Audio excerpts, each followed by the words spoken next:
बेटा हमारा ऑब्जेक्टिव है to find the self inductance of a long solenoid और simply self inductance of a solenoid. हम लोगों को पता है कि इस सोलेनॉइड के अंदर जो फील्ड होता है वो होता है mu naught n I, where small n is number of turns per unit length of the solenoid. तो से हमारे पास एक सोलेनॉइड है जिसकी लेंथ एल है और जिसके अंदर capital n number of turns हैं। तो इसके अंदर जो फील्ड होगा वो लिखा जा सकता है mu naught capital n divided by small l. ये ब्रैकेट के अंदर जो क्वांटिटी है ये हो गई number of turns per unit length multiplied by आई।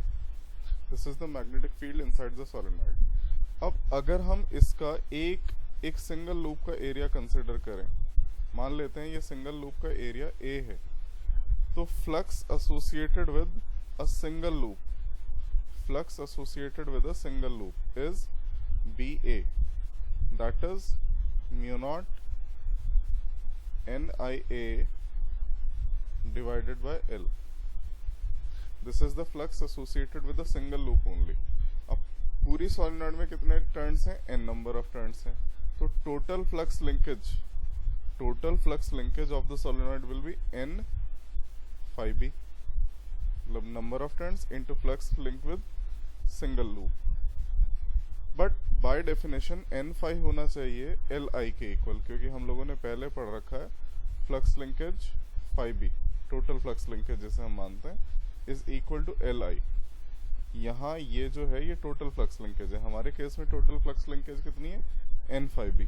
तो N phi B must be equal to L I. Therefore N phi B की वैल्यू प्लेस करता हूं मैं, mu naught N divided by L, I A equals to L I.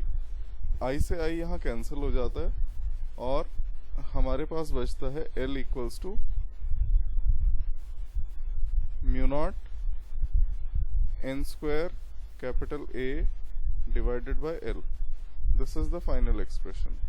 Now अगर solenoid के अंदर कोई material रखा गया है अदर देन एयर, तब उसकी सेल्फ इंडक्टेंस होगी म्यू, जहां म्यू उस मटेरियल की परमिएबिलिटी है, mu n square A divided by l. और इसी को दूसरी फॉर्म में लिखा जा सकता है L equals to mu naught mu r, जहां उस मटेरियल की रिलेटिव परमिएबिलिटी है mu r, n square capital A divided by l. ये दोनों सेम एक्सप्रेशंस हैं, सिर्फ लिखने का तरीका बदला है। इसमें एब्सोल्यूट परमिएबिलिटी के फॉर्म में लिखा है और इसमें रिलेटिव परमिएबिलिटी की फॉर्म में लिखा है। एंड नाउ नेक्स्ट टॉपिक है हमारा energy stored in an inductor. Next topic is energy stored in an inductor.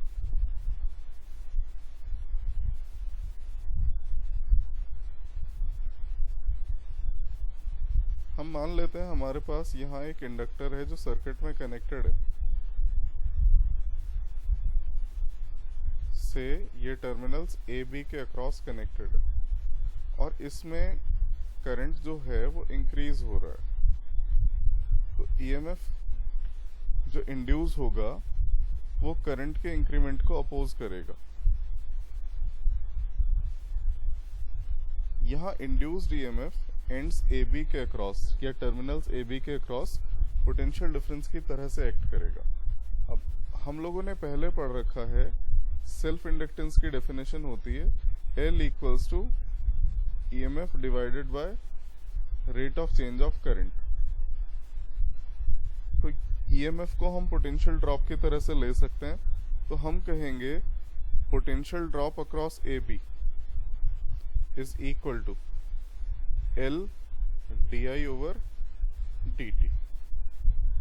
अब हम लोगों ने पहले पढ़ रखा है इलेक्ट्रोस्टैटिक्स में कि किसी चार्ज को मूव कराने में किया गया वर्क, इलेक्ट्रोस्टैटिक्स में भी पढ़ा है, करंट इलेक्ट्रिसिटी में भी पढ़ा है। ये किसी चार्ज Q को पोटेंशियल ड्रॉप V के अक्रॉस मूव कराने में किया गया वर्क होता है W equals to V Q.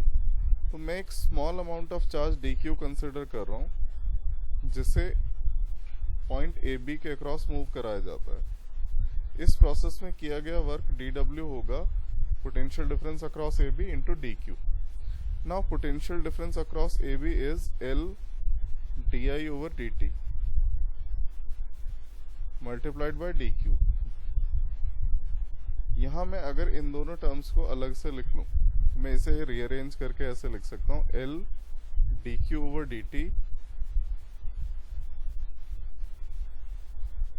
multiplied by di. dq over dt is rate of flow of charge, that is current across points AB. So it becomes Li di. So the net work in raising the current from 0 to capital I, the net work in raising the current from 0 to capital I will be integration of Li di from 0 to I. Now L तो constant है, ये आएगा बाहर. Integration I di from 0 to I. Integration का जो formula यहाँ applicable है वो है integration integration x raise to power n with respect to x is equal to x raise to power n plus 1 divided by n plus 1. हमारे पास है question में integration I di, that is I raised to power 1 di. So result will be I raised to power 1 plus 1 divided by 1 plus 1, which is I square by 2. तो हम अपने result में भी यही लिखते हैं, W equals to